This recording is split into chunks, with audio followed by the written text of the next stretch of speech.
Assalamualaikum warahmatullahi wabarakatuh. Karena temanya sangat luas, terus kita harus menemukan rute berpikirnya, titik-titik koordinatnya secara tepat, supaya pulang itu efektif perolehannya, efisien pelaksanaannya. Kita mulai dari kita harus pilih pintunya. Pintunya, kalau saya, tadi beliau pesan mengenai ulul albab. Jadi kita harus mempersiapkan calon-calon pengurus negara ini, pemimpin umat dan rakyat ini yang memiliki kelengkapan-kelengkapan yang sekarang tidak dimiliki dan tidak menambah kekurangan-kekurangan yang sekarang banyak kekurangannya. Jadi kita akan cari bersama-sama. Untuk itu nanti awal-awal saya mohon izin untuk di dalam Islam Anda tahu ada 4 macam jalan yang dipakai oleh Allah untuk menjelaskan perjalanan hidup manusia. 1, sabil. Sabil itu Anda sudah kenal dengan idiom sabilillah. Jihad fisabilillah, nggawa pedang karo nggawa gendera. Terus takbir ya. Nah kita cari nanti sabil itu apa. Terus ada kata yang juga sekarang sangat populer, syariah, kemudian kata sifatnya syar'i. Jadi ada pakaian yang syar'i, ada yang tidak. Ngarep kuwi ra ono sing syar'i blas ya. Rada-rada mburi lumayan ibu-ibu guys syar'i banget ya. Nah itu apa sebenarnya kita cari bersama-sama. Kita enggak marah sama siapa-siapa, enggak ngecam siapa-siapa, menggolek pase iki jane piye kan gitu. Nomor 2 syariah atau syar'i. Kata dasarnya syari. Ketika dia menjadi software menjadi syariah, menjadi kata sifat menjadi syar'i. Kalau aslinya syariah. Ya. Terus kita juga punya Thoriqoh ya. Karena Anda tahu ada syariat, hakikat, thoriqot, hakikat, ma'rifat. Thoriq ini juga dipakai dalam Islam, bahkan dia agak banyak berkaitan secara spiritual karena banyak kelompok-kelompok thoriqot. Jadi bahasa Jawa jenenge tirakat, Pak. Nah tirakat ini kan intinya orang puasa sebenarnya. Dengan sikap hidup dan sikap mental tirakat ini kita sangat mudah untuk melatih diri berpuasa. Nah berpuasa itu ya ombo dan luas, ada gradasinya, ada peta-petanya, ada konstelasinya. Yang terakhir adalah sirot. Sirot ini kayaknya tidak pernah kita capai karena selama hidup asal kita sholat kita selalu masih pada posisi memohon agar Allah menunjukkan kepada kita sirotol mustaqim. Jadi orang sudah sehebat apapun, meskipun sudah ketua majelis ulama, udah jadi rektor, udah jadi sembayangi rajin kaya ngopo, apike kaya ngopo, tetep wae berposisi orang yang masih memohon petunjuk Allah agar supaya dipandu di sirotol mustaqim. Jadi sirot ini kayaknya agak jauh ini Pak. Nah, nanti kita cari bersama-sama.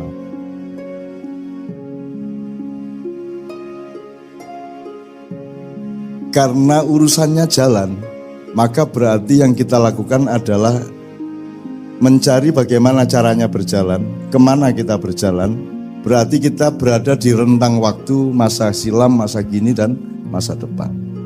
Nah berarti dari masa lalu, masa silam, masa depan kita harus berangkat dulu. Nek ngono saiki ndelok nang ngarep sik apa nang mburi sik? Kan gitu. Kalau rutenya Nabi Khidir dengan peristiwa dengan Nabi Musa itu kan masa kini, masa depan, masa silam, masa kini, masa depan, masa silam, itu rutenya. Cara kita berpikir seperti itu. Jadi kalau kita sekarang bergerak itu kita ini mau kemana kita? Begitu kita melihat ke depan, waduh, saya belum punya pengalaman untuk ke sana. Soalnya bapak saya dulu juga enggak ngajarin gitu. Jadi selalu masa kini, masa depan, masa silam, masa kini, masa depan, masa silam. Kalau di Nabi Khidir kan pertama di peristiwa kapal dibocorkan dan itu ainul yakin terjadi hari itu juga. konteksnya juga terjadi hari itu. Yang kedua, mencekik anak kecil, dan ini jangan ditiru, termasuk yang ikut mapala yang tidak usah mencekik-cekik lah ya. Dan saya sangat kagum kepada Pak Rektor sama Bapak PR3 yang mengundurkan diri sehingga mereka menjadi pemimpin. Kalau kita ngomong hardware, pemimpin itu ketika punya jabatan, betul Pak ya? Tapi kalau kita ngomong software, menjadi pemimpin justru ketika dia meninggalkan jabatannya. Bener gak itu? Kalau dia terus duduk pemimpin yang unukoniku kan gitu kan? Berarti bukan pemimpin sampean. Pemimpin yang sejati adalah yang berani berdiri paling belakang, tutwuri, handayani. Nah, sekarang orang kalau di belakang mesti pekerjaannya bukan handayani tapi banyak yang hanje gali. Tutwuri, hanje gali. Gitu. Hanya dui, handugangi, apa liane. Hangaploki gitu, sapi turute gitu.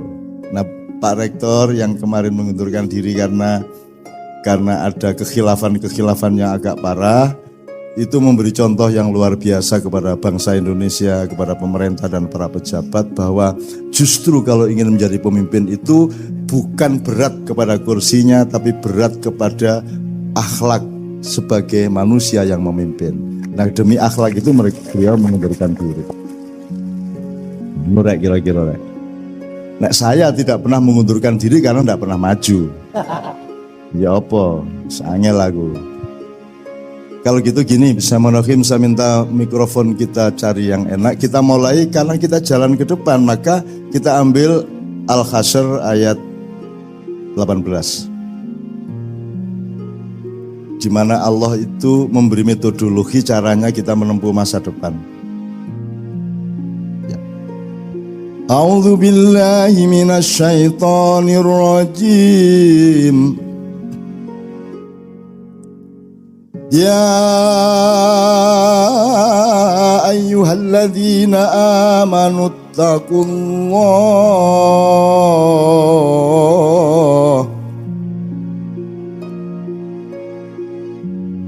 Ya ayyuhalladzina amanu taqullah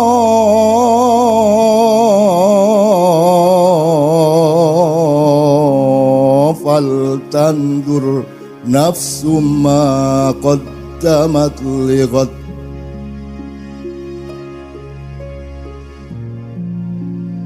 Ya ayyuhalladzina amanu taqullaha wal tandur nafsum ma qaddamat lighad.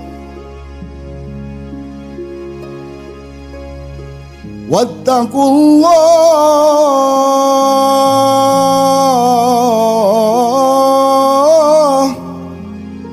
innallaha khabirum bima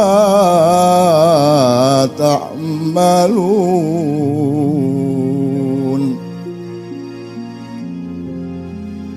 Wala takunu kalladzina nasullaha wa ansahum anfusahum ulaika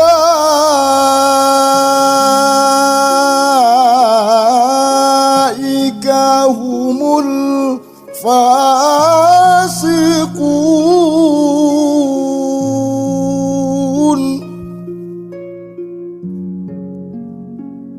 Wala takunu kalladzina nasullaha wa ansahum anfusahum ulaika humul fasiqun. La yastawi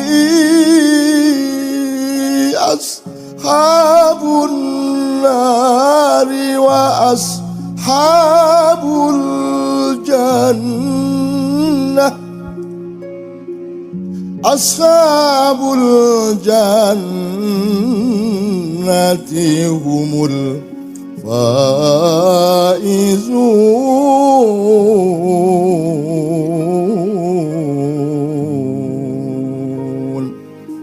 Wahai orang-orang yang beriman, perhatikan urutannya ya. Bertakwalah kepada Allah, terus lihatlah ke depan, Begitu kamu sudah menempuh tahap melihat ke depan, dicegat lagi, bertakwalah. Jadi jangan pernah ada langkah tanpa diawali dengan takwa dan diakhiri dengan takwa. Dan akhir takwa itu merupakan awal dari perjalanan berikutnya. Karena kata ittaqullahnya 2 kali, awal dan akhir. Karena kalau kita tidak menjalankan metode itu, nanti kita akan malu sendiri ketika Allah menerapkan innallaha khabirum bima ta'malun. Nanti Allah mengumumkan salahnya kita itu. Bayangin kalau Pak Rektor tidak mundur, nanti Allah mengumumkan lewat medsos. Gitu. Medsos itu soalnya ada najwanya.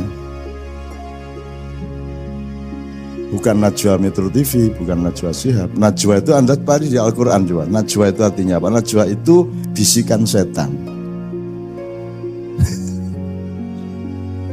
Gini tak tulis apa lagi. Wong wis semangat, wah najwa judulnya itu ya. Jebul masuki bisikan setan. Ya bukan bisikan setan. Di antara bisikan-bisikan itu ada yang dari setan. Najwa itu adalah bisikan.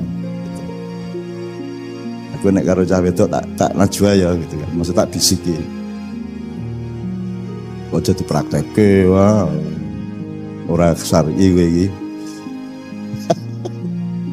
Ya. Wah, jadi metodenya ittaqullah wal tandur nafsu ma qaddamat lighad. Kamu lihat apa yang akan terjadi besok dan kamu terlibat. Kamu harus antisipasi, kamu harus siap, harus tangguh, harus halus, harus harus tepat perilakumu ketika besok itu tiba. Ini ada 2 yang saya kasih catatan. Satu, nanti kita cari ittaqullah, bertakwalah itu apa maksudnya? Apa titik beratnya itu takut kepada Allah? Kalau takut itu bahasa Al-Quran dan Arabnya ya khauf atau khosyah. Jadi bisa dia berakibat takut kepada Allah, tetapi tidak merupakan makna harfiah dari takwa adalah takut. Kalau dibilang patuh, kalau patuh taat, atiu ya, taatan. Gitu. Nah apa kalau gitu? Saya mencoba untuk sementara memberi titik berat waspada. Pokoknya hidup itu waspada Pak. Waspada ke dalam, keluar, ke kiri, ke kanan, ke atas, ke bawah, kecil, besar, everything itu waspada. Bahkan waspada terhadap dirimu sendiri, waspada terhadap keinginanmu sendiri, waspada terhadap cita-citamu sendiri, waspada terhadap setiap kata yang kamu ingin ucapkan, waspada terhadap kata yang terlanjur kamu ucapkan, waspada terhadap setiap yang akan kita putuskan, yang sedang kita putuskan maupun yang sudah terlanjur kita putuskan. Kita harus waspada terus menerus. Nah, itu 1. Nomor 2, ittaqullah wal tandur nafsu ma qaddamat lighad. Ini futurologi, berarti kita harus kuasai. Anak-anak dari yang mempelajari futurologi biasanya sejarah Pak ya. Jurusan sejarah ada enggak Pak? Enggak ada ya. Ya kalau gitu kalau antropologi belum ya. Kalau psikologi ada ya, ada psikologi. Oke, jadi takwa, melihat ke depan, takwa lagi. Setelah itu kita melihat laporan Allah tentang diri kita. Ada satu lagi nanti ketika kita diskusi kita akan elaborasi. Ini saya selesaikan ayat ini dulu.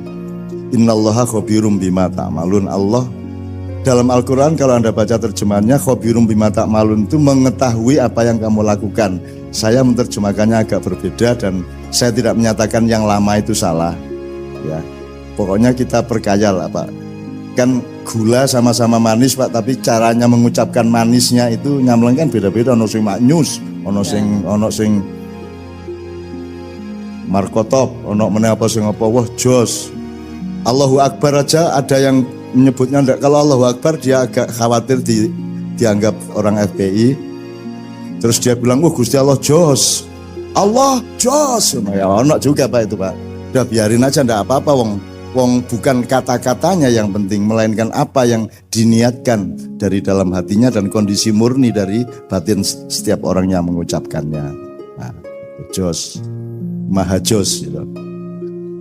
Tapi top markotop, Allah maha markotop, ya itu apa ya? Ya rapopo jonjur tergantung kata. Tadi kita sudah ngobrol sama beliau tadi tentang nyun sewu ini, belok sedikit Pak ya sebelum kita betul-betul belajar bareng. Jadi tadi saya ngobrol sama beliau. Beliau mengeluh mengenai perlunya membangun betul ulul albab ini. Terus kemudian saya bilang, ini kita ini terlanjur jadi muridnya filsafat barat, Yunani kuno, yang juga tidak diselamatkan oleh Mesir kuno maupun Cina kuno ya. Nah kita lupa kepada Atlantik kuno, Jawa kuno, Sunda kuno, Madura kuno gitu. Wah, kalau ada Madura kuno kan, wah, kan panik orang sedunia nanti kan. Jadi misalnya gini loh Mas, sekarang kalau di ilmu modern ada dikotomi, ini masalah intelektual, ini masalah spiritual, ini masalah material kan gitu. Kalau Anda mengenal Islam, Anda mengenal apa yang dilakukan Allah, tidak ada dikotomi intelektualitas dan spiritualitas. Sekarang kalau orang menyebut spiritual itu kan berarti kan bukan di kampus tapi di grup torikot gitu, wiritan itu spiritual. Loh padahal yang Anda urus di kampus ini kan rohani, kan nilai, ilmu itu rohani. Berarti Anda itu spiritualis, Anda sedang melakukan perjuangan dan perjalanan spiritual. Cuman ada gradasi dari spiritualitas. Jadi bukan dikotomi ini spiritual, ini intelektual. Semua itu satu bulatan yang paling dalam kita sebut roh. Kemudian perabaan atau indikator dari roh yang Allah sendiri yang tahu itu. Kulir ruhu min amri rabbi, ya nukleusnya, ya nukleolusnya bahkan. Kemudian nanti kita baru kayak kelapa lah Mas ya. Jadi nanti kita ada santannya, ada kerambilnya, ada badoknya, ada apa menerek, sabutnya, ada kulit luarnya kan gitu kan. Katakanlah bulatannya itu kelapa. Nah, yang tidak bisa kita lihat adalah yang paling dalam gitu ya. Kalau kita kuliti sedikit kita bisa melihat sabutnya. Kalau kita pakai dulu, kalau saya waktu kecil untuk memecah kelapa itu kan wajarnya lenggis diwalik njur dikene ini. Nah saya dulu kan, kita kan zaman nom-noman kan rodok sungura-ora kae Pak. Jadi kalau dilanggar di musola itu balapan pertandingan ngoncai kelopo nganggo untu. Jadi mana mudun cepet-cepetan Pak. Kalau sudah cabutnya terlepas semua, tinggal badoknya baru kita naikkan, piar gitu. Nah itu saya dulu lomba-lomba gitu itu. Bangsa pokoknya kelopoknya nek wegah ngundalke langsung pior gitu Mas. Asal tepat di pojoknya, jangan terlalu ke atas, jangan terlalu ke bawah. Itu ada tekniknya Mas. Loh ya apa sampean? Sampai adu kepala sama kambing berani saya, cuman harus presisinya. Karena kalau kambing kan gini Mas, dek gitu. Nah, itu kambing juga tidak begini, dia agak begini Mas. Itu kalau Messi atau Ronaldo, itu ilmunya ilmu berapa sudut bola itu supaya lambung segini, berapa sudut supaya lob pisangnya segitu.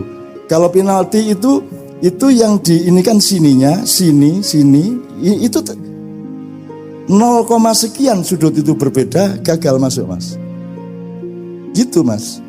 Nah, kelapa juga begitu. Nah, saya kira ulul albab harus sampai ke soal mecah kelopo Mas. Nah, iya Mas. Sekarang ini Pak, orang jahit pakai lenggis lah wis saiki. Wong ngono kok gelut itu loh.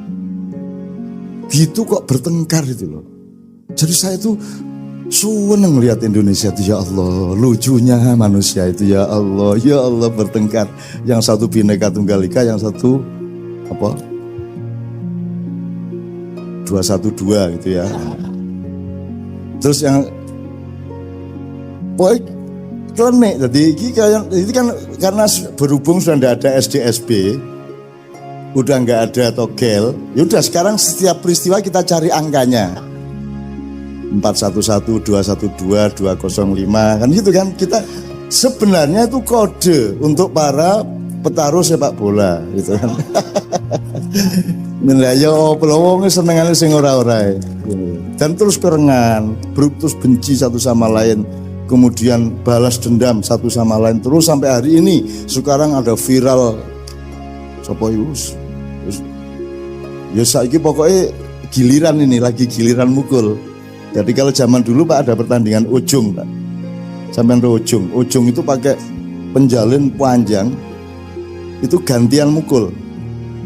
Jadi setiap pemainnya itu hanya pakai celana atau sarung, tidak pakai baju atau kaos. Pokoknya telanjang gini. Nah itu pokoknya giliran mukul pakai itu. Apa? Pakai penjalin itu kan luar biasa sakitnya Pak. Itu boleh mengelak dan tidak pasti bisa memukul. Itu tergantung apa namanya? Tergantung BIN sama Polri Pak. Kena apa tidak kan gitu kan? Ini tadi kok sampai ke ujung sialan ngapain ya? Oke.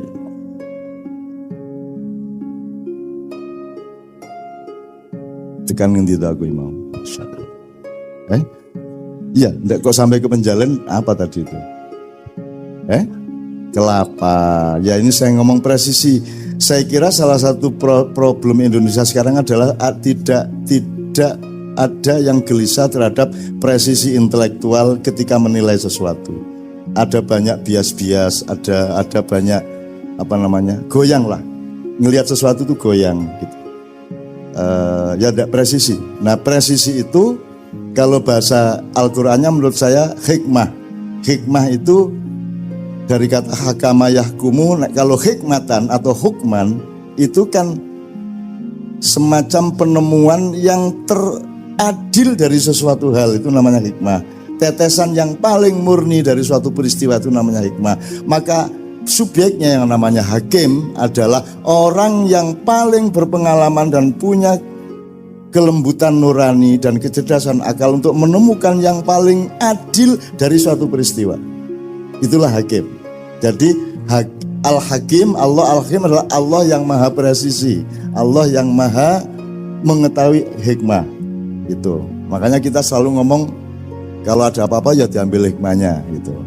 Kalau kita kecurian motor gitu terus ketemu konco ya dijupuk hikmahnya gitu. Ning mergo kecurian beberapa kali, begitu ketemu konco, ayo ngomong hikmah, ayo ngomong hikmah, tak tutuk ndasmu gue, ayo ngomong hikmah, iki bola-balik kecolongan aku. Awas ini ngomong hikmah gue, ayo. Gitu. Orang yang menderita berkali-kali jadi hafal Pak. Ayo ngomong hikmah gue, ayo gitu.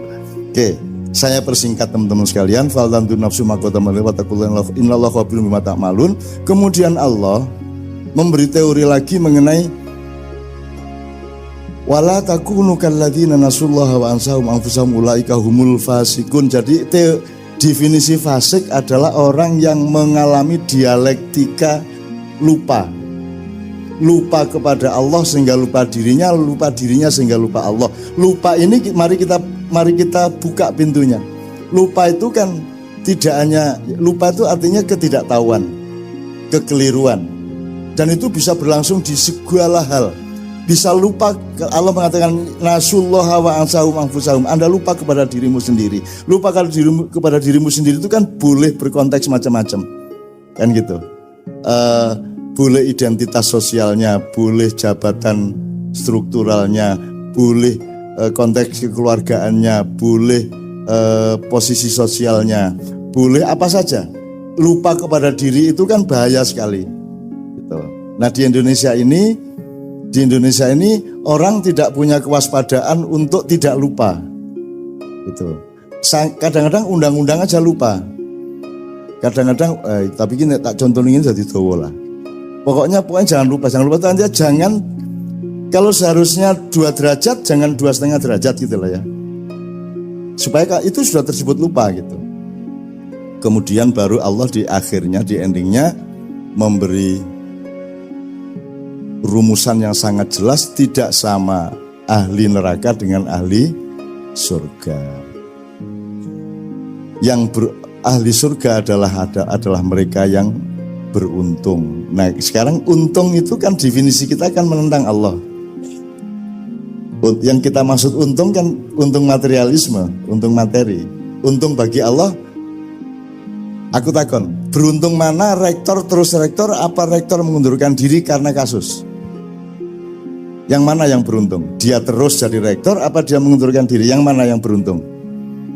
Kalau dari sudut jabatan, dari sudut materi, dari sudut karier, seolah-olah yang rugi adalah kalau tidak menjabat lagi.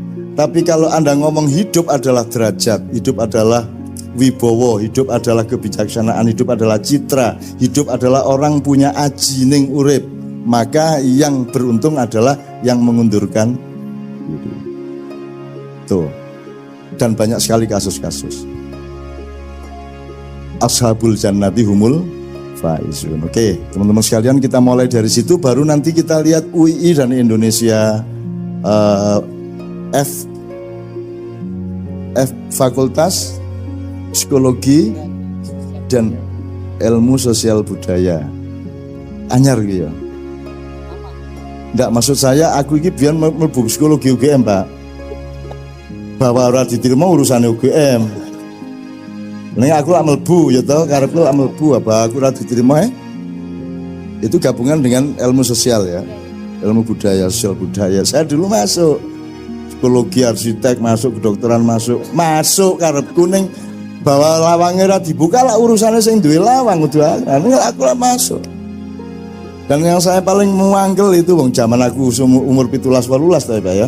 Sing paling mangkeli aku iki wis nulis sastra, wis rada terkenal jenengku, puisi, penyair, cerpen. Masuk fakultas sastra enggak diterima saya. Jadi, kalau masuk psikologi enggak diterima wajar lah, ya. Arsitektur wajar lah. Tapi sastra enggak diterima lah. Dendam aku ya. Dendam aku. Ya wis akhirnya tak tokno, tak sepatani wis. Pokoknya 5 tahun meneh tak ceramai gue kabeh ngono aku. Gitu, dan Allah mendengar, waduh bocah iki sumpah. Ya wis tak kabulke wae kan itu.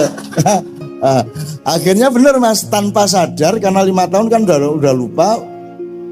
Waktu itu namanya Sasdaya, Fakultas Sastra dan Budaya. Mereka juga udah lupa dan juga enggak kenal saya amat gitu ya. 5 tahun kemudian pas saya tuh diundang untuk ceramah umum ulang tahun Fakultas Sastra dan Budaya. Nah begitu aku nggak mau modiar gue yang itu. Itu waktu itu nyenengke. Aku sering saiki wis tak lereni lah sepoto-sepoto gue. Saya diusir dari pesantren, aku kok diusir Pak. Aku kok diusir. Lah rumah sama aku ini diusir karena diusir ini bedane opo. Ya diusir lah masalah. Aku begitu diusir keluar pesantren, nginep 1 malam di kota di Ponorogo, balik lagi ke kantor paginya. Dia lupa bahwa saya adalah tamu. Saya punya hak yang sama dengan siapapun. Aku bertamu punya hak 1 minggu nginep di situ. Wah malah gratis, ora perlu sekolah, ora perlu nyapu, ora perlu malah jadi daya HP banget ya seminggu, malah tak nikmati untuk kemanapun saja di pesantren lihat-lihat dan saya datangi semua yang terlibat ngusir saya itu. Tak datangi satu persatu. Oh itu gue tenono ya 5 tahun meneh gue dadi apa aku dadi apa tanggalnya dieling-eling benar. Bener 5 tahun lagi saya ke sana bener Mas saya gue dadi apa aku dadi apa wes gue saiki dadi apa ngono lagi. Wah ya jenenge cah nom lah Mas. Gitu ya. Sekarang saya ndak gitu lagi ya. Dan betul-betul sekarang saya kemarin barusan dari reuni Gontor, Kiai Kanjeng juga ketika Gontor 100 tahun 90 tahun 90 tahun Kiai Kanjeng juga diminta ke sana. Jadi dulu itu ngusir itu juga pura-pura wong buktinya sekarang mereka rindu kepada saya. Buktinya sekarang mereka seneng gitu kan. Dan kapan Ustadz Hasan itu Kiai Hasan yang sekarang memimpin pesantren itu kapan saja ada di mana saja kalau saya ada acara beliau mesti datang dan beliau pasti saya seret naik maju. Demikian juga saya di mana saja kalau beliau ada acara saya mesti diminta datang dan saya naik maju. Jadi dia sahabat saya, dia musuh saya dalam sepak bola. Ketika dulu saya santri, dia sudah ustadz, saya santri, dan santri itu kan sengsara Pak lah. Ora iso apa-apa to Pak, jenenge ya mahasiswa karo dosen lak sengsara mahasiswane to ya Pak ya. Aku piye?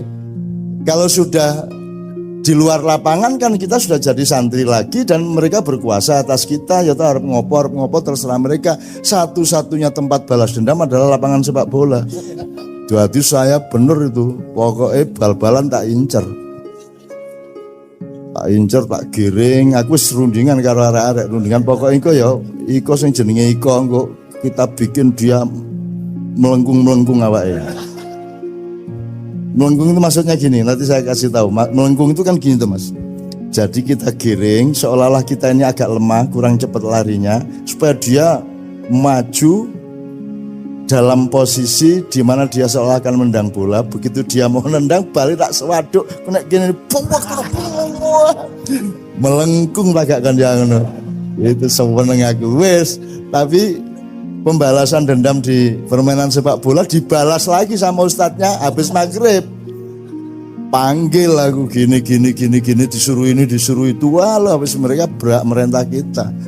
Ya wes gitulah. Makanya saya tidak heran kalau di Jakarta pada balas dendam satu sama lain kayak sekarang itu. Surah apa-apa yang menungso kuwi gawe dolanan ning dunya iki karo Gusti Allah ya ora apa-apa, sing penting kowe aja lali nek perjalananmu itu menuju aku itu kangen kepadamu wahai hambaku, aku menanti kedatanganmu. Tujuan hidupmu tidak ada tempat lain kecuali engkau berjumpa denganku, liqa'u rabbi. Dan perjalananmu itu tidak ada alasan kecuali yarju liqa'a, barang siapa mengharapkan perjumpaan dengan Tuhannya. Jadi alasan perjalanan kita itu adalah ingin berjumpa sama Allah. Emang Allahnya bikinnya gitu. Kalau enggak mau, Anda mau kemana? Enggak ada jalan lain. Bahkan ada yang lebih gawat. In kuntum tuhibbunallaha fattabi'uni. Rasulullah disuruh ngomong begitu. Kalau memang kamu cinta kepada Allah, ikut saya. Kan gitu. Jadi kita ini menempuh sabil sirat torik syari itu karena kita sedang menempuh cinta. Dan kita tidak akan berhenti hanya karena kita nanti mati umur 60-70. Kita masih meneruskan perjalanan sampai kita bertemu dengan Allah di surga. Dan kita nanti bikin ulang tahun UI di surga. Tidak masalah. Tidak apa-apa. Sampai nabi-nabi, apa kui gitu. Nah, loh ini UI. Ya Rasulullah ini UI. Apa UI itu? Universitas Insya Allah Islam. Ya. Itu ya Rasulullah, oh gitu, Rasulullah nanti akan kagum sama kita karena kita bergembira, kita menikmati kehidupan yang dilimpahkan oleh Allah kan gitu. Jadi pokoknya saya berdoa, Anda jangan tidak percaya surga toh, jari ingin mlebu surga. Kita latihan ini sekarang, kita latihan di surga itu Anda tidak perlu berjuang, maka Anda tanpa pamrih bersama saya itu bisa menikmati. Mbuh dialog, diskusi, nyanyi bersama. Karena di surga tidak ada perjuangan Pak, tidak ada karier, tidak ada persaingan, tidak ada. Sistem nilainya sangat berbeda, tidak ada densitas positif negatif, tidak ada gelap dan terang. Semuanya itu serba gemah ripah loh jinawi dan seterusnya. Nah, kita harus bisa hidup seneng nikmat dalam keadaan tidak berjuang. Kalau sekarang kan tidak berjuang kan pusing kita. Kalau sudah tercapai semuanya kan malah pusing kita Pak. Kita hidup ini karena kita masih mencapai ini, harus S2, harus S3 dan seterusnya gitu. Nah, kita ini sekarang latihan.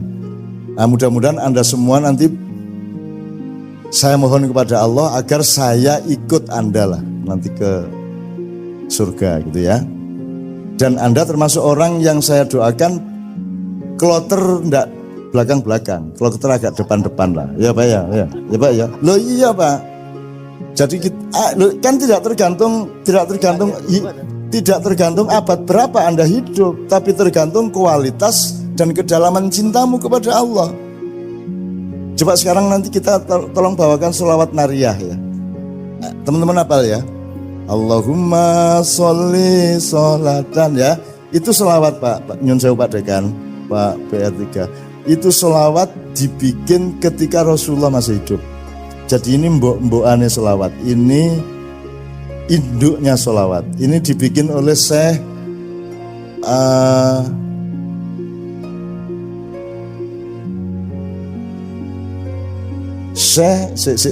At-Tunisi. Syekh At-Tunisi tapi hidup di Maroko, dan yang menyebut ini sholawat nariyah adalah umat Islam Maroko. Ya. Jadi beliau itu hidup ketika Rasulullah dan dia sangat kagum, sangat cinta. Kemudian dia membaca 4.440 kali sholawat yang dia bikin itu. Besoknya dia sowan kepada Rasulullah. Ini ada hikmahnya, kalau Anda baca 33 kali ini urusan rezeki. Kalau Anda baca 41 kali rezeki dan derajat. Kalau ini semua kan ya muga-muga kabeh lah ya, tidak ada kepastian. Kemudian kalau Anda mau menyeluruh limpahan Allah kepada Anda, bacalah sholawat nariyah 4.444. Neng aku pesimis do gelem maca. Modar apa piye Pak? Ya ping 4. Anggo kowe entuk ping 23 bingung iki mau 23 para 24 ya wis ora sida kowe. Mesti ra sida kowe. Aku bingung cetak akhirnya ya wis pokoknya ikhlas terus ngono akhir ending gitu. Jadi wis bismillah pun manut kula kan gitu. Piye Pak arep 4.444 ki? Wis ora mungkin ngitung jagung sejumlah 4.000 wis rasa-rasa nok maca nariyah ping 4.444 modaro ora mungkin wong saiki kecuali yang sedang sedih banget, ndak ada kerjaan banget gitu ya. Aku bayangkan lah Rasulullah, ini kenapa saya cerita ini?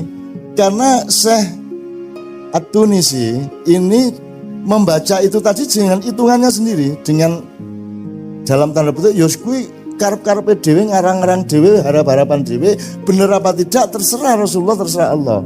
Ternyata Rasulullah membenarkan.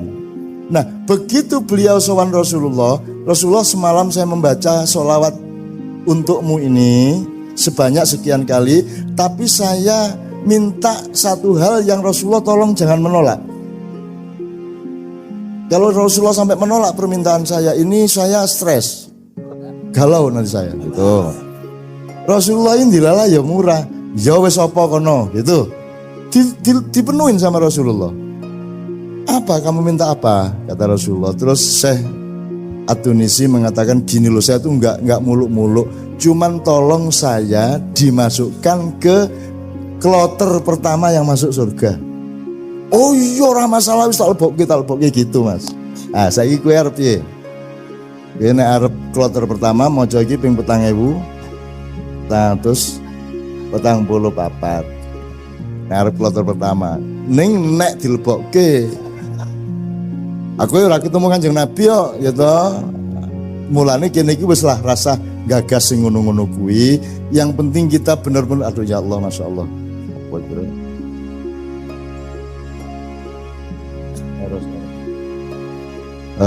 Jadi sekarang saya minta teman-teman membawakan sholawat nariyah untuk supaya, karena ini sholawat yang Rasulullah sendiri mendengarkannya, menyukainya, sehingga saya berharap acara malam hari ini betul-betul merupakan revolusi ulil albab.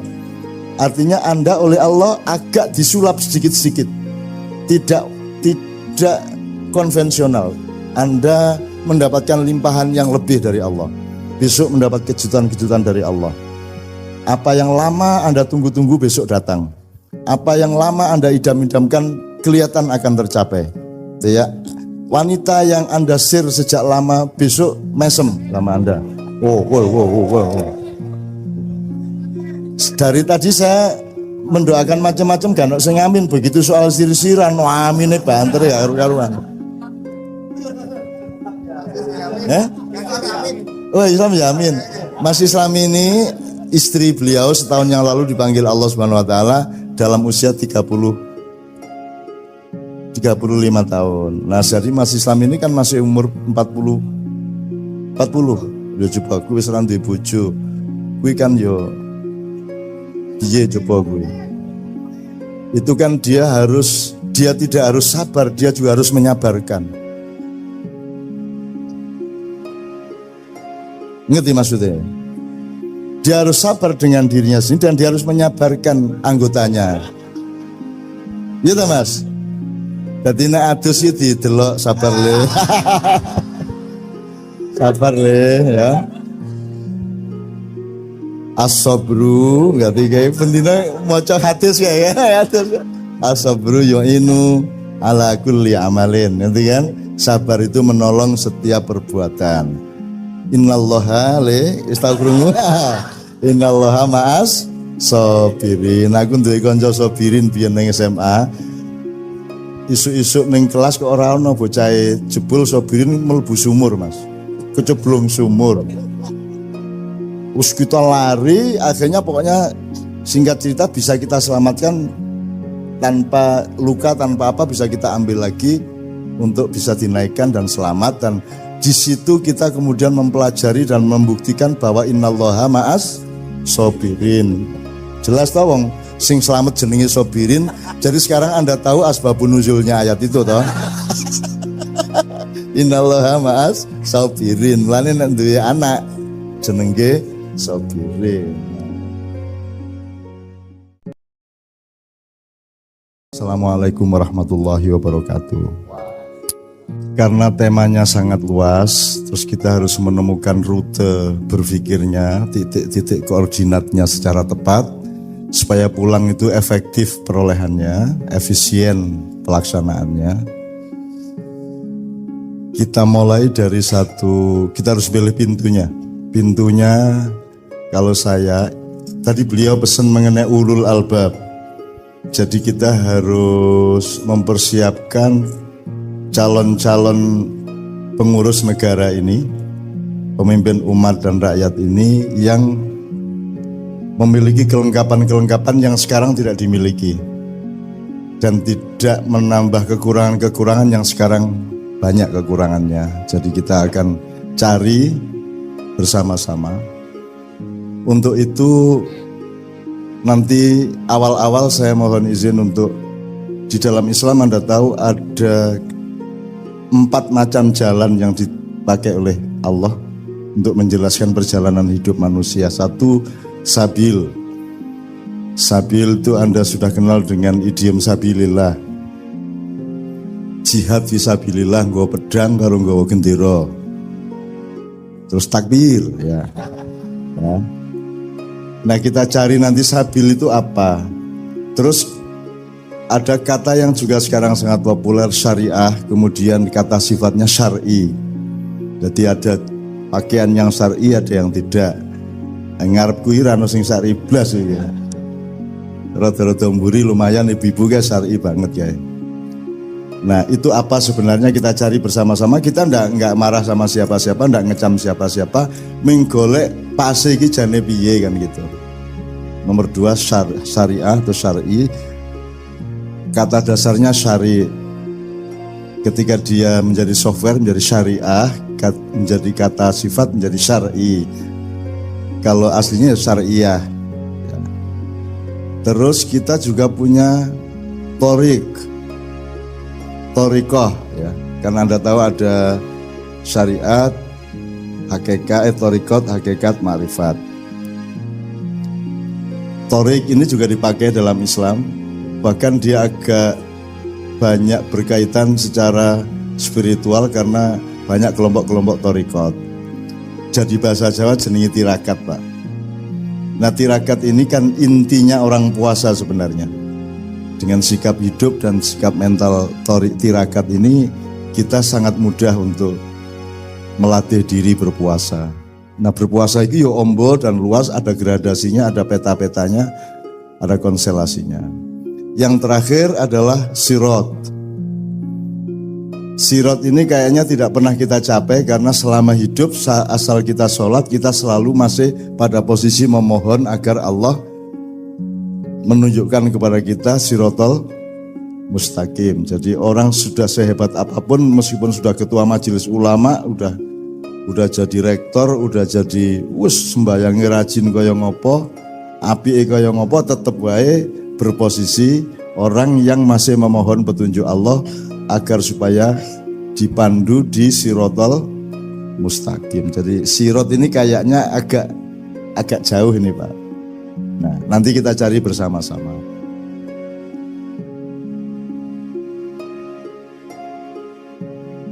Karena urusannya jalan, maka berarti yang kita lakukan adalah mencari bagaimana caranya berjalan, kemana kita berjalan. Berarti kita berada di rentang waktu masa silam, masa kini, dan masa depan. Nah berarti dari masa lalu, masa silam, masa depan kita harus berangkat dulu. Nek ngono saiki ndelok nang ngarep sik apa nang mburi sik? Kan gitu. Kalau rutenya Nabi Khidir dengan peristiwa dengan Nabi Musa itu kan masa kini, masa depan, masa silam, masa kini, masa depan, masa silam, itu rutenya. Cara kita berpikir seperti itu.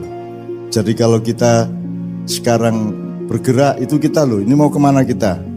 Begitu kita melihat ke depan, waduh, saya belum punya pengalaman untuk ke sana.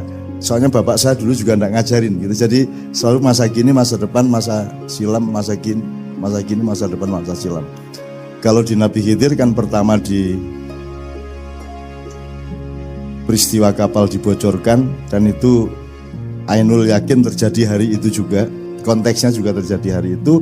Yang kedua mencekik anak kecil, dan ini jangan ditiru, termasuk yang ikut mapala yang tidak usah mencekik-cekik lah ya. Dan saya sangat kagum kepada Pak Rektor sama Bapak PR3 yang mengundurkan diri sehingga mereka menjadi pemimpin. Kalau kita ngomong hardware, pemimpin itu ketika punya jabatan, betul Pak ya? Tapi kalau kita ngomong software, menjadi pemimpin justru ketika dia meninggalkan jabatannya. Bener gak itu? Kalau dia terus duduk pemimpin yang unukoniku kan gitu kan?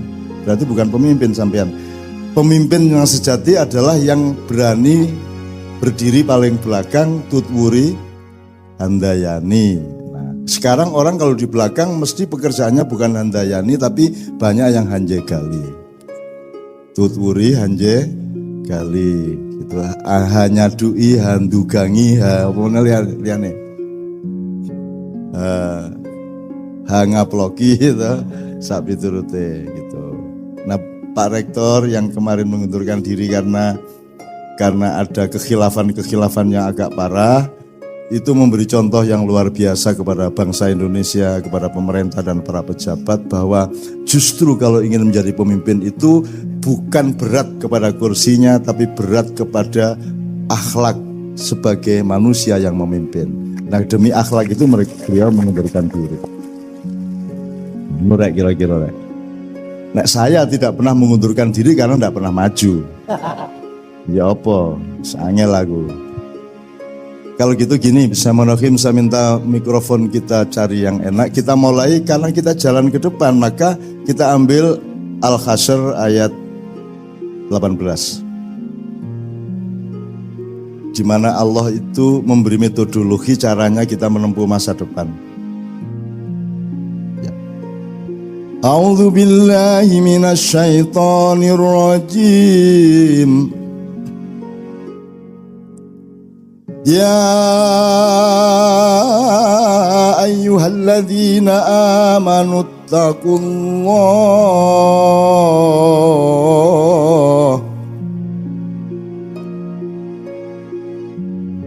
Ya ayyuhalladzina amanu taqullah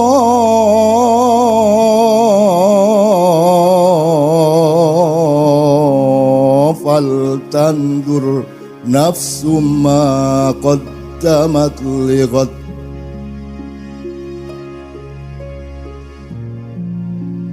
Ya ayyuhalladzina amanu taqullaha wal tandur nafsum ma qaddamat lighad. Wattaqullah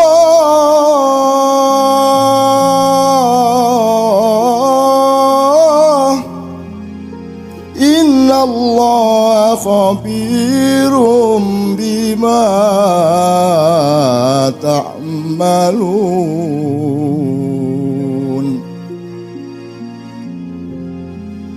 Wala takunu kalladzina nasullaha wa ansahum anfusahum ulaika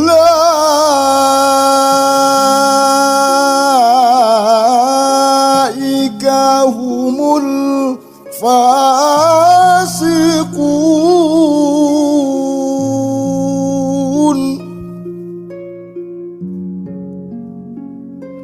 ولا تكونوا كالذين نسوا الله وأنساهم أنفسهم أولئك هم الفاسقون لا يستوي أصحاب النار وأصحاب الجنة أصحاب الجنة هم الفائزون.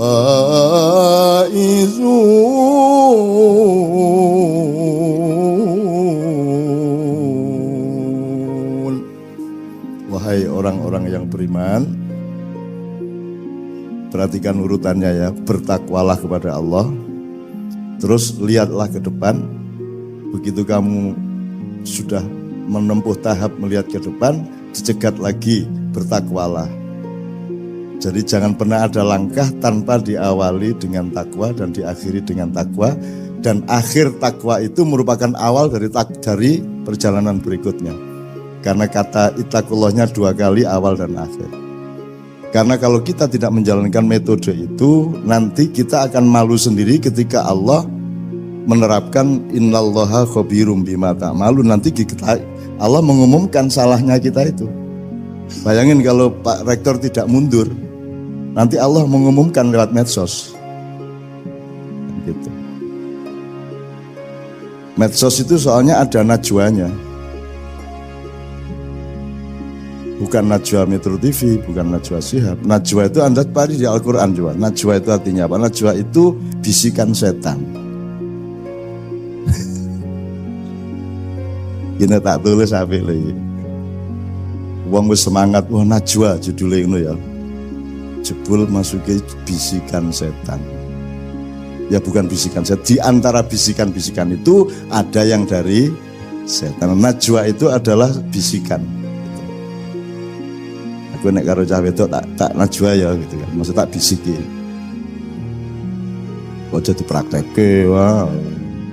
Ora syar'i kowe iki. Ya. Wah, jadi metodenya ittaqullah wal tandur nafsu ma qaddamat lighad. Kamu lihat apa yang akan terjadi besok dan kamu terlibat. Kamu harus antisipasi, kamu harus siap, harus tangguh, harus halus, harus harus tepat perilakumu ketika besok itu tiba. Ini ada 2 yang saya kasih catatan. Satu, nanti kita cari ittaqullah, bertakwalah itu apa maksudnya? Apa titik beratnya itu takut kepada Allah? Kalau takut itu bahasa Al-Quran dan Arabnya ya khauf atau khosyah. Jadi bisa dia berakibat takut kepada Allah, tetapi tidak merupakan makna harfiah dari takwa adalah takut. Kalau dibilang patuh, kalau patuh taat, atiu ya, taatan. Gitu. Nah apa kalau gitu? Saya mencoba untuk sementara memberi titik berat waspada. Pokoknya hidup itu waspada Pak. Waspada ke dalam, keluar, ke kiri, ke kanan, ke atas, ke bawah, kecil, besar, everything itu waspada. Bahkan waspada terhadap dirimu sendiri, waspada terhadap keinginanmu sendiri, waspada terhadap cita-citamu sendiri, waspada terhadap setiap kata yang kamu ingin ucapkan, waspada terhadap kata yang terlanjur kamu ucapkan, waspada terhadap setiap yang akan kita putuskan, yang sedang kita putuskan maupun yang sudah terlanjur kita putuskan. Kita harus waspada terus menerus. Nah, itu satu. Nomor 2, ittaqullah wal tandur nafsu ma qaddamat lighad. Ini futurologi, berarti kita harus kuasai. Anak-anak dari yang mempelajari futurologi biasanya sejarah Pak ya. Jurusan sejarah ada enggak Pak? Enggak ada ya. Ya kalau gitu apa? Kalau antropologi belum ya. Kalau psikologi ada ya, ada psikologi. Oke, jadi takwa, melihat ke depan, takwa lagi. Setelah itu kita melihat laporan Allah tentang diri kita. Ada satu lagi nanti ketika kita diskusi kita akan elaborasi. Ini saya selesaikan ayat ini dulu. Innallaha khabirum bima ta'malun. Allah Dalam Al-Quran kalau Anda baca terjemahannya, khobirum bima ta'malun itu mengetahui apa yang kamu lakukan. Saya menerjemahkannya agak berbeda dan saya tidak menyatakan yang lama itu salah. Ya, pokoknya kita perkaya lah Pak. Kan gula sama-sama manis Pak, tapi caranya mengucapkan manisnya itu nyamleng kan beda-beda. Ono sing maknyus, ono sing markotop, ono meneh apa sing apa, wah jos. Allahu Akbar aja ada yang menyebutnya enggak. Kalau Allahu Akbar dia agak khawatir dianggap orang FPI. Terus dia bilang, Gusti Allah jos. Allah jos. Ya ono juga Pak itu Pak. Udah biarin aja enggak apa-apa wong bukan kata-katanya yang penting, melainkan apa yang diniatkan dari dalam hatinya dan kondisi murni dari batin setiap orang yang mengucapkannya. Nah, jos. Maha jos gitu. Tapi top markotop, Allah maha markotop, ya itu apa ya? Ya rapopo, jonjur tergantung kata. Tadi kita sudah ngobrol sama beliau tadi tentang nyun sewu ini belok sedikit Pak ya sebelum kita betul-betul belajar bareng. Jadi tadi saya ngobrol sama beliau. Beliau mengeluh mengenai perlunya membangun betul ulul albab ini. Terus kemudian saya bilang, ini kita ini terlanjur jadi muridnya filsafat barat, Yunani kuno, yang juga tidak diselamatkan oleh Mesir kuno maupun Cina kuno ya. Nah kita lupa kepada Atlantik kuno, Jawa kuno, Sunda kuno, Madura kuno gitu. Wah kalau ada Madura kuno kan panik orang sedunia nanti kan. Jadi misalnya gini loh Mas, sekarang kalau di ilmu modern ada dikotomi, ini masalah intelektual, ini masalah spiritual, ini masalah material kan gitu. Kalau Anda mengenal Islam, Anda mengenal apa yang dilakukan Allah, tidak ada dikotomi intelektualitas dan spiritualitas. Sekarang kalau orang menyebut spiritual itu kan berarti kan bukan di kampus tapi di grup torikot gitu, wiritan itu spiritual.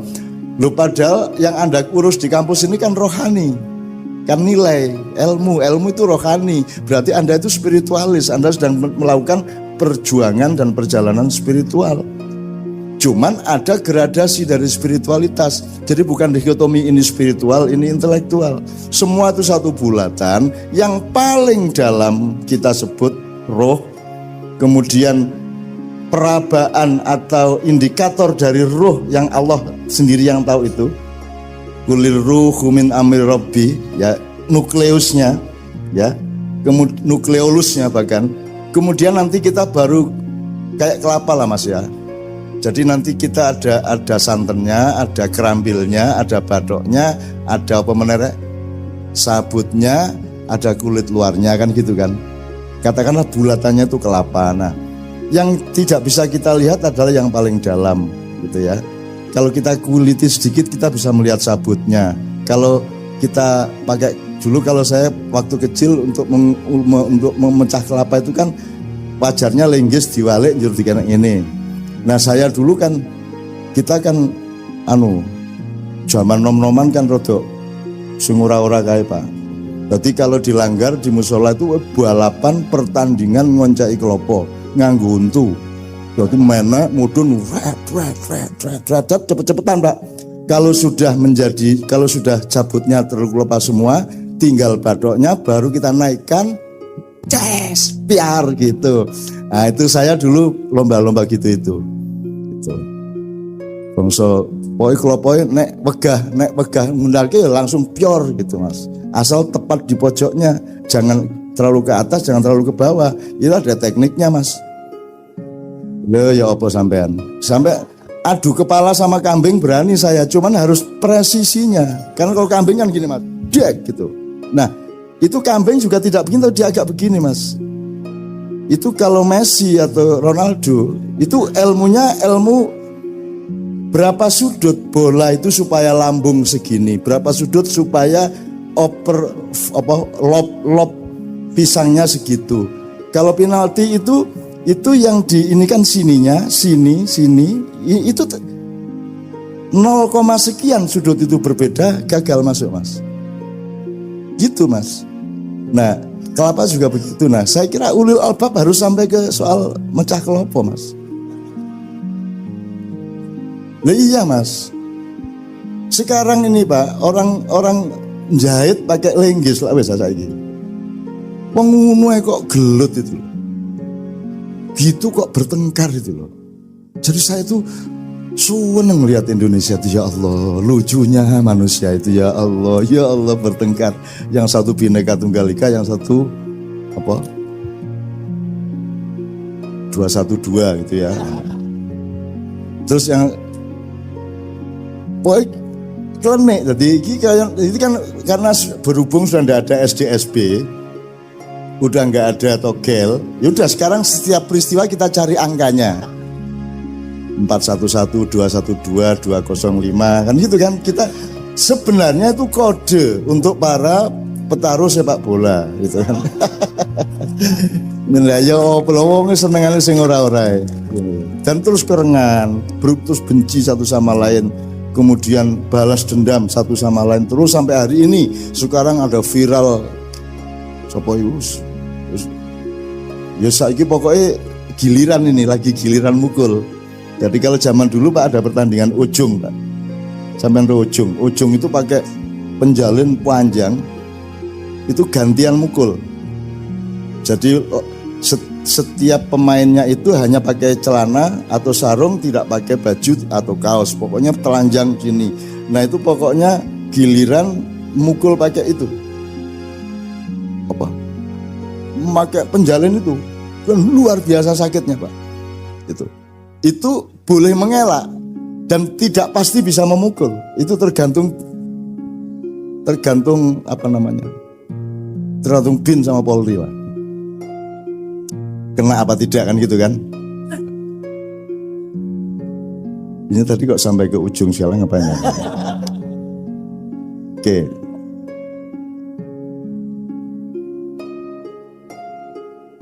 Tekan ngendi aku mau. Iya, enggak kok sampai ke penjalan apa tadi itu? Kelapa. Ya ini saya ngomong presisi. Saya kira salah satu problem Indonesia sekarang adalah tidak ada yang gelisah terhadap presisi intelektual ketika menilai sesuatu. Ada banyak bias-bias, ada banyak apa namanya? Goyang lah. Ngelihat sesuatu itu goyang gitu. Ya tidak presisi. Nah, presisi itu kalau bahasa Al-Qur'annya menurut saya hikmah. Hikmah itu dari kata hakama yahkumu. Kalau hikmatan atau hukman itu kan semacam penemuan yang teradil dari sesuatu hal, itu namanya hikmah. Tetesan yang paling murni dari suatu peristiwa itu namanya hikmah. Maka subjeknya yang namanya hakim adalah orang yang paling berpengalaman dan punya kelembutan nurani dan kecerdasan akal untuk menemukan yang paling adil dari suatu peristiwa. Itulah hakim. Jadi Al-Hakim, Allah Al-Hakim adalah Allah yang maha presisi, Allah yang maha mengetahui hikmah. Itu. Makanya kita selalu ngomong kalau ada apa-apa ya diambil hikmahnya gitu. Kalau kita kecurian motor gitu terus ketemu konco ya dijupuk hikmah gitu. Ning mergo kecurian beberapa kali, begitu ketemu konco, ayo ngomong hikmah, ayo ngomong hikmah, tak tutuk ndasmu gue, ayo ngomong hikmah, ayo bola-balik kecolongan aku. Awas ini ngomong hikmah gue, ayo. Itu orang yang menderita berkali-kali jadi hafal Pak. Ayo ngomong hikmah gue, ayo gitu. Oke, saya persingkat teman-teman sekalian. Faltantu nafsu makotamalil watakullahu innallaha khabirun bima ta'malun. Kemudian Allah memberi teori lagi mengenai wala takunu kalladzina nasullaha wa ansahum anfusahum ulaika humul fasikun. Jadi definisi fasik adalah orang yang mengalami dialektika lupa kepada Allah sehingga lupa dirinya sehingga lupa Allah. Lupa ini mari kita buka pintunya. Lupa itu kan tidak hanya lupa, itu artinya ketidaktahuan, kekeliruan, dan itu bisa berlangsung di segala hal. Bisa lupa, Allah mengatakan nasullaha wa ansahum anfusahum. Anda lupa kepada dirimu sendiri. Lupa kepada dirimu sendiri itu kan boleh berkonteks macam-macam, kan gitu. Boleh identitas sosialnya, boleh jabatan strukturalnya, boleh konteks kekeluargaannya, boleh posisi sosialnya, boleh apa saja. Lupa kepada diri itu kan bahaya sekali gitu. Nah di Indonesia ini orang tidak punya kewaspadaan untuk tidak lupa. Gitu. Kadang-kadang undang-undang aja lupa. Kadang-kadang, tapi ini tak contohin jadi dowo lah. Pokoknya jangan lupa jangan. Kalau seharusnya 2 derajat, jangan 2,5 derajat gitu lah ya. Supaya itu sudah tersebut lupa gitu. Kemudian baru Allah di akhirnya, di endingnya memberi rumusan yang sangat jelas, tidak sama ahli neraka dengan ahli surga. Ahli surga adalah mereka yang beruntung. Nah sekarang untung itu kan definisi kita kan menentang Allah. Yang kita maksud untung kan untung materialisme, untung materi. Untung bagi Allah, aku takon, beruntung mana rektor terus rektor, apa rektor mengundurkan diri karena kasus?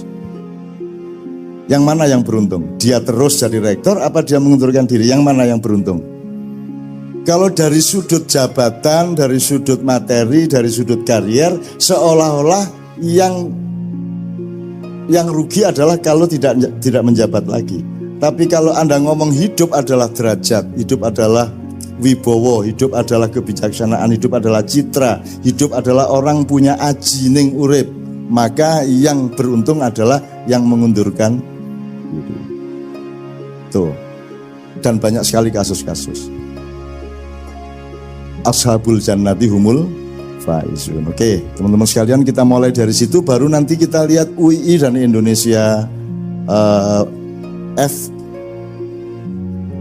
Fakultas Psikologi dan Ilmu Sosial Budaya. Anyar gitu ya. Nggak, maksud saya aku ini biar mlebu psikologi UGM, Pak. Bahwa ora diterima urusan UGM. Nek aku lak mlebu ya toh, karepku lak mlebu apa aku ora diterima itu gabungan dengan ilmu sosial ya.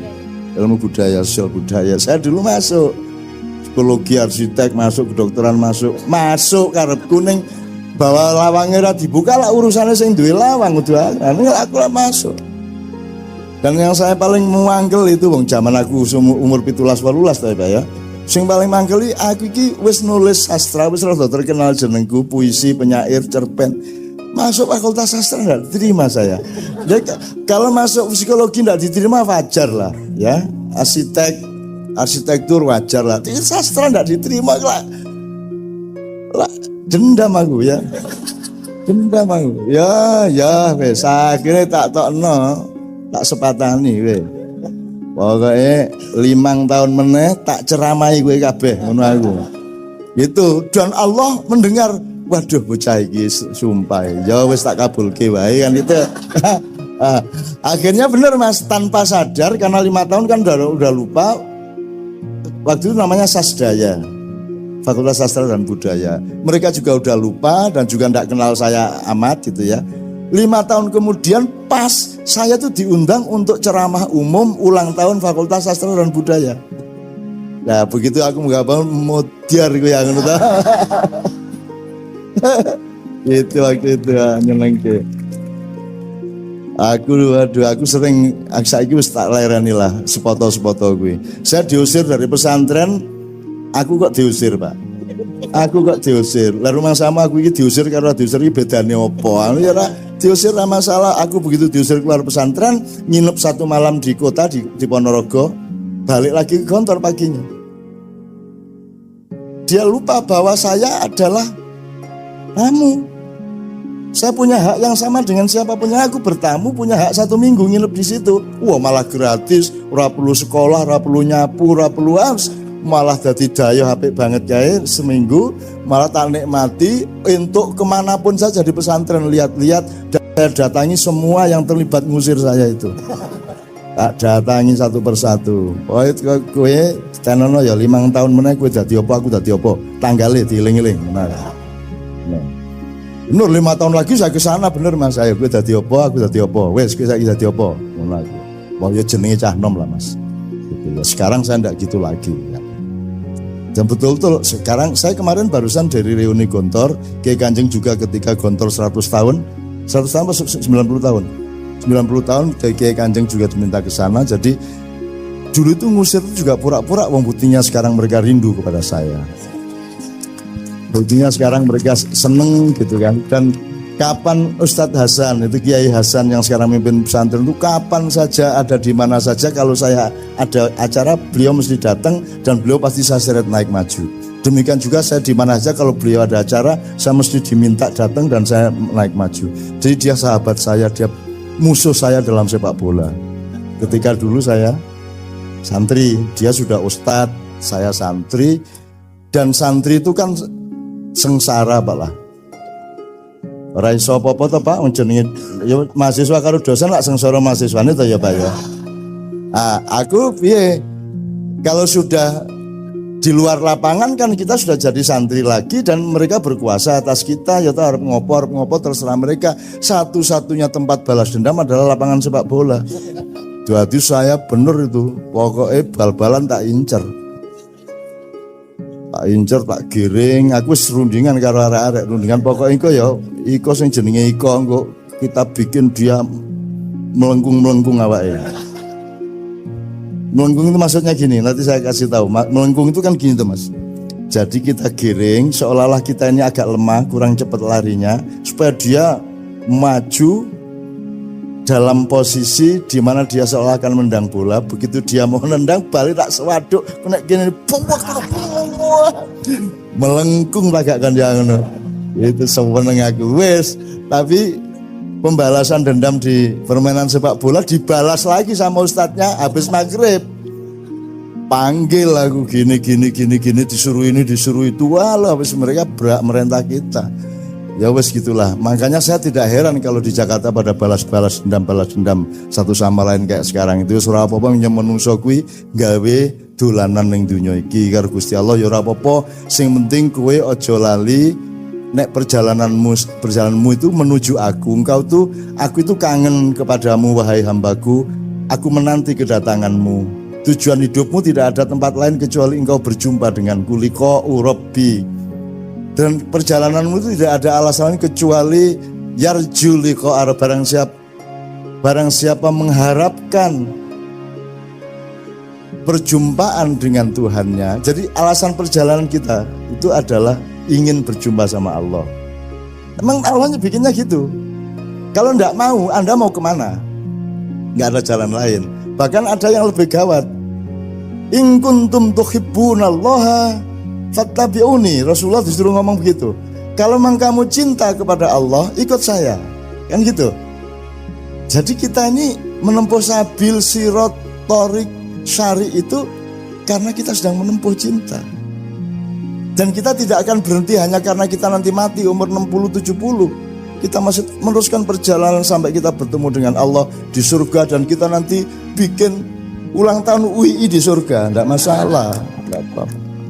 Sampai nabi-nabi opo kui gitu kan. Nah, loh ini UI ya Rasulullah, ini UI apa UI itu? Universitas Insyaallah Islam. Nah, itu ya Rasulullah. Oh gitu, Rasulullah nanti akan kagum sama kita karena kita bergembira, kita menikmati kehidupan yang dilimpahkan oleh Allah kan gitu.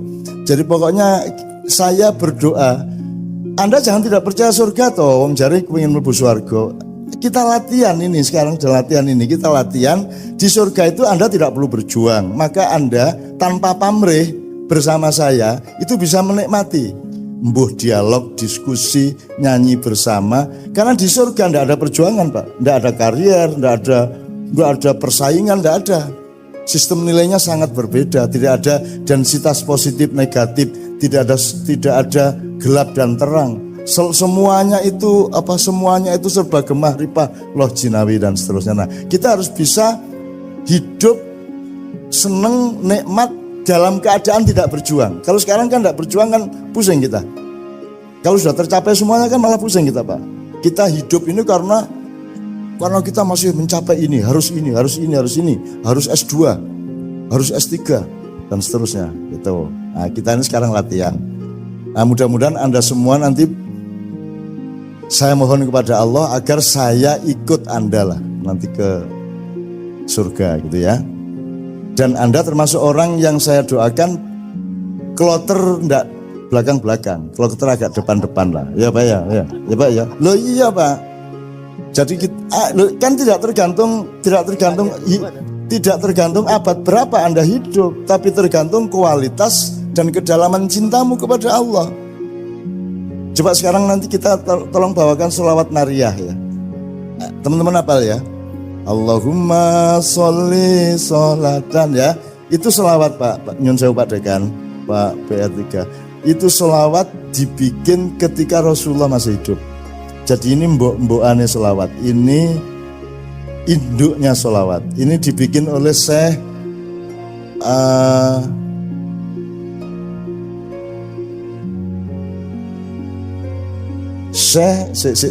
At-Tunisi. Syekh At-Tunisi tapi hidup di Maroko, dan yang menyebut ini sholawat nariyah adalah umat Islam Maroko. Ya. Jadi beliau itu hidup ketika Rasulullah dan dia sangat kagum, sangat cinta. Kemudian dia membaca 4.440 kali sholawat yang dia bikin itu. Besoknya dia sowan kepada Rasulullah. Ini ada hikmahnya, kalau Anda baca 33 kali ini urusan rezeki. Kalau Anda baca 41 kali rezeki dan derajat. Kalau ini ya ini semua kan ya muga-muga kabeh lah ya, tidak ada kepastian. Kemudian kalau Anda mau menyeluruh limpahan Allah kepada Anda, bacalah sholawat nariyah 4.444. Neng aku pesimis do gelem maca. Modar wae Pak ya ping 4. Anggo kowe entuk ping 23 bingung iki mau 23 para 24 ya wis ora sida-sida kowe. Mesti ra sida kowe. Aku yang bingung cetak akhirnya ya wis pokoknya ikhlas terus ngono akhir ending gitu. Jadi wis bismillah pun manut kula kan gitu. Piye Pak arep 4.444 ki? Wis ora mungkin ngitung jagung sejumlah 4.000 wis rasa-rasa nok maca nariyah ping 4.444 modaro ora mungkin wong saiki kecuali yang sedang sedih banget, ndak ada kerjaan banget gitu ya. Aku bayangkan lah, Rasulullah, ini kenapa saya cerita ini? Karena Syekh At-Tunisi ini membaca itu tadi dengan hitungannya sendiri, dengan dalam tanda petik yos kuwi karep-karepe dhewe, ngarang-ngarang dhewe, harap-harapan dhewe, bener apa tidak terserah Rasulullah, terserah Allah. Ternyata Rasulullah membenarkan. Nah, begitu beliau sowan Rasulullah semalam saya membaca sholawat untukmu ini sebanyak sekian kali, tapi saya minta satu hal yang Rasulullah tolong jangan menolak. Kalau Rasulullah sampai menolak permintaan saya ini, saya stres, galau nanti saya gitu. Rasulullah ini dilala ya murah, ya wis apa kono gitu, dipenuhin sama Rasulullah. Apa kamu minta apa? Kata Rasulullah. Terus Syekh At-Tunisi mengatakan gini loh, saya tuh nggak muluk-muluk, cuman tolong saya dimasukkan ke kloter pertama yang masuk surga. Oh iya ora masalah wis tak lebokke gitu Mas. Ah saiki kowe arep piye? Kowe nek arep kloter pertama maca iki ping 4.000 144. Nek arep kloter pertama ning nek dilebokke aku ora ketemu Kanjeng Nabi yo ya toh. Mulane kene iki wis lah rasa gagas sing ngono-ngono kuwi. Yang penting kita bener-bener aduh ya Allah masyaallah.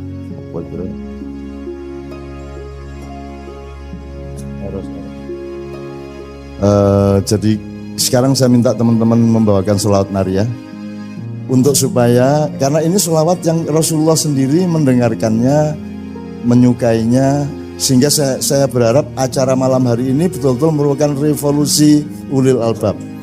Artinya Anda oleh Allah agak disulap sedikit-sedikit, tidak konvensional. Anda mendapatkan limpahan yang lebih dari Allah. Besok mendapat kejutan-kejutan dari Allah. Apa yang lama Anda tunggu-tunggu besok datang. Apa yang lama Anda idam-idamkan kelihatan akan tercapai. Ya. Wanita yang Anda sir sejak lama besok mesem sama Anda. Wow. Dari tadi saya mendoakan macam-macam kan, saya ngamin begitu soal sir-siran, amine banter ya karuan. Oh Islam yamin. Mas Islam ini istri beliau setahun yang lalu dipanggil Allah Subhanahu Wa Taala dalam usia 35 tahun. Nah, jadi Mas Islam ini kan masih umur 40. Yo coba kuwi wis ora duwe bojo. Kuwi kan yo piye coba kuwi. Itu kan dia tidak harus sabar, dia juga harus menyabarkan. Ngerti maksudnya? Dia harus sabar dengan dirinya sendiri dan dia harus menyabarkan anggotanya. Iya tak Mas? Jadi nek adus iki didelok sabar le. Sabar le ya. As-sabru ngerti kae pendina maca hadis ya. As-sabru yu'inu ala kulli amalin. Ngerti kan? Sabar itu menolong setiap perbuatan. Innallaha le istaghfirullah. Innallaha ma'as sabirin. Aku duwe kanca sabirin biyen ning SMA.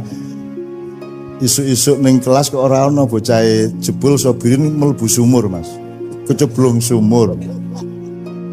Us kita lari, akhirnya pokoknya singkat cerita bisa kita selamatkan tanpa luka, tanpa apa bisa kita ambil lagi untuk bisa dinaikkan dan selamat. Dan di situ kita kemudian mempelajari dan membuktikan bahwa innallaha ma'as sabirin. Jelas toh wong sing selamat jenenge sabirin. Jadi sekarang Anda tahu asbabun nuzulnya ayat itu toh. Innallaha ma'as sabirin. Lane nek duwe anak jenenge sabirin. Sudah di luar lapangan kan kita sudah jadi santri lagi dan mereka berkuasa atas kita, ya harap ngopo terserah mereka. Satu-satunya tempat balas dendam adalah lapangan sepak bola. Jadi saya bener itu, pokoknya bal-balan tak incer, tak giring. Aku serundingan karo arek-arek rundingan. Pokoknya iko sing jenenge iko kita bikin dia melengkung awake.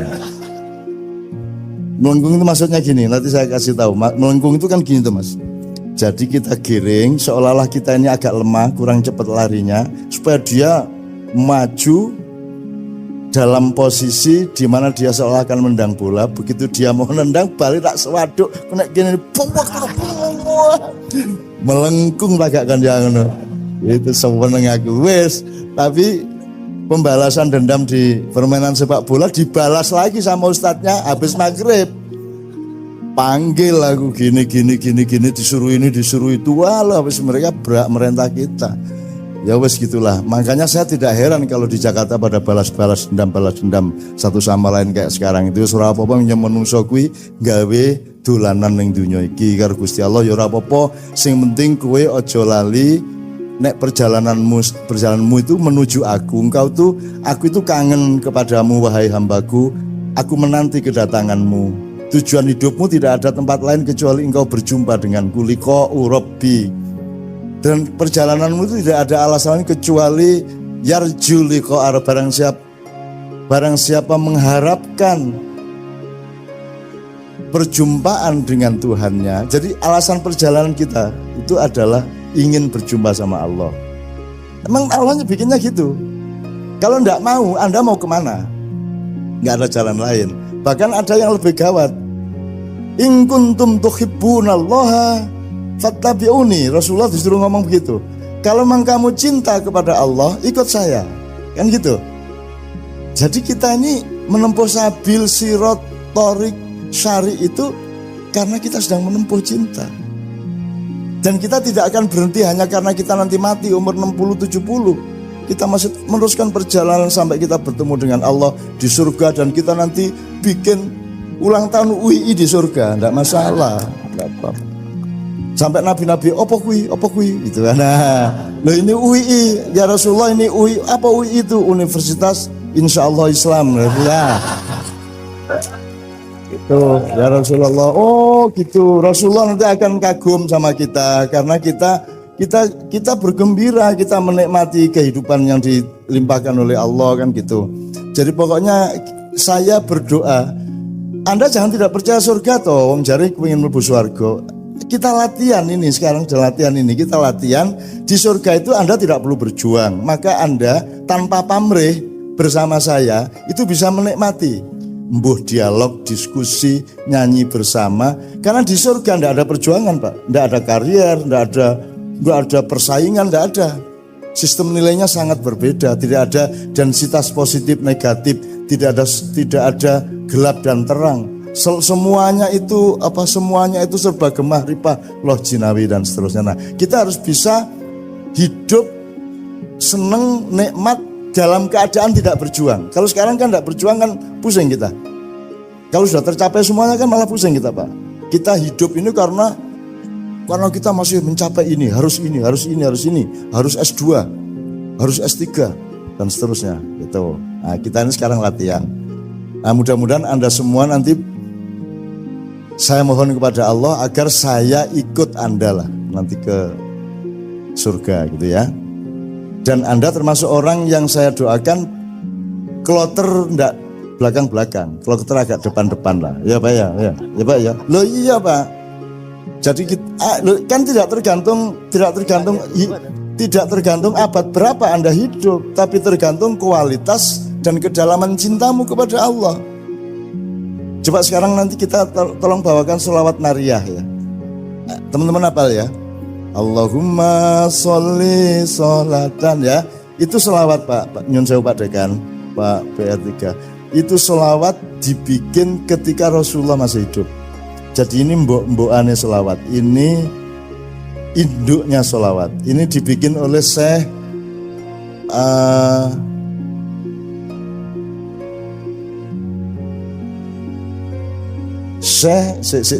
At-Tunisi. Syekh At-Tunisi tapi hidup di Maroko, dan yang menyebut ini sholawat nariyah adalah umat Islam Maroko. Ya. Jadi beliau itu hidup ketika Rasulullah dan dia sangat kagum, sangat cinta. Kemudian dia membaca 4.440 kali sholawat yang dia bikin itu. Besoknya dia sowan kepada Rasulullah. Ini ada hikmahnya, kalau Anda baca 33 kali ini urusan rezeki. Kalau Anda baca 41 kali rezeki dan derajat. Kalau ini semua kan ya muga-muga kabeh lah ya, tidak ada kepastian.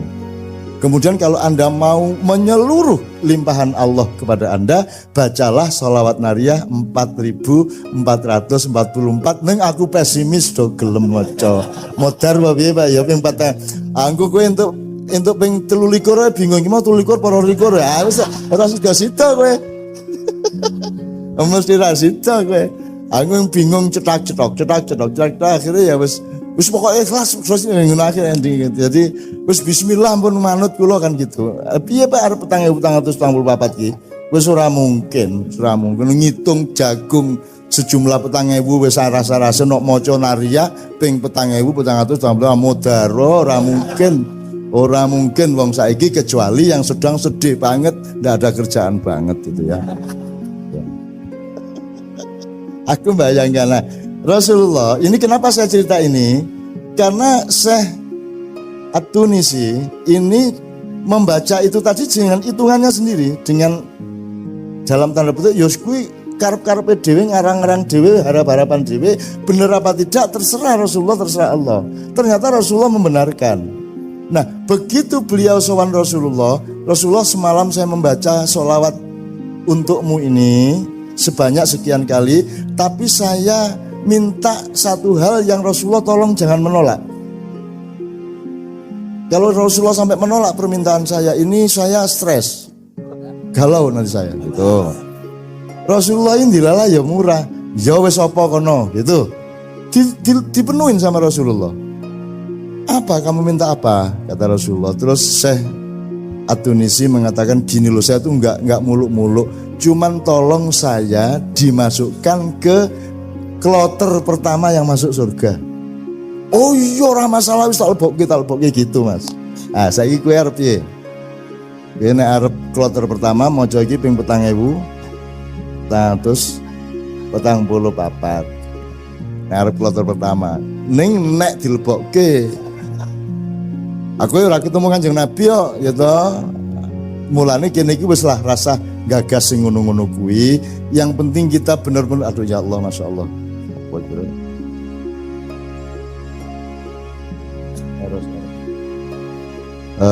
Jadi sekarang saya minta teman-teman membawakan sholawat nariyah. untuk supaya, karena ini sholawat yang Rasulullah sendiri mendengarkannya, menyukainya, sehingga saya berharap acara malam hari ini betul-betul merupakan revolusi ulil albab. Artinya Anda oleh Allah agak disulap sedikit-sedikit, tidak konvensional. Anda mendapatkan limpahan yang lebih dari Allah. Besok mendapat kejutan-kejutan dari Allah. Apa yang lama Anda tunggu-tunggu besok datang. Apa yang lama Anda idam-idamkan kelihatan akan tercapai. Ya. Wanita yang Anda share sejak lama besok mesem sama Anda. Wow. Dari tadi saya mendoakan macam-macam kan, saya ngamin begitu soal sir-siran, amine banter ya karu-karuan. Oh Islam Yamin, Mas Islam ini istri beliau setahun yang lalu dipanggil Allah Subhanahu Wa Taala dalam usia 35 tahun. Nah jadi Mas Islam ini kan masih umur 40. Yo coba kuwi wis ra duwe bojo. Kuwi kan yo piye coba kuwi. Itu kan dia tidak harus sabar, dia juga harus menyabarkan. Ngerti maksudnya? Dia harus sabar dengan dirinya sendiri dan dia harus menyabarkan anggotanya. Iya tak Mas? Jadi nek adus iki didelok sabar le. Sabar le ya. As-sabru ngerti kae pentina maca hadis kae ya. As-sabru yu'inu ala kulli amalin. Ngerti kan? Sabar itu menolong setiap perbuatan. Innallaha le istaghfirullah.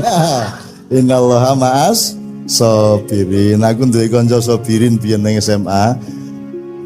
Isuk-isuk ning kelas kok ora ana bocahe jebul sabirin mlebu sumur, Mas. Keceblung sumur.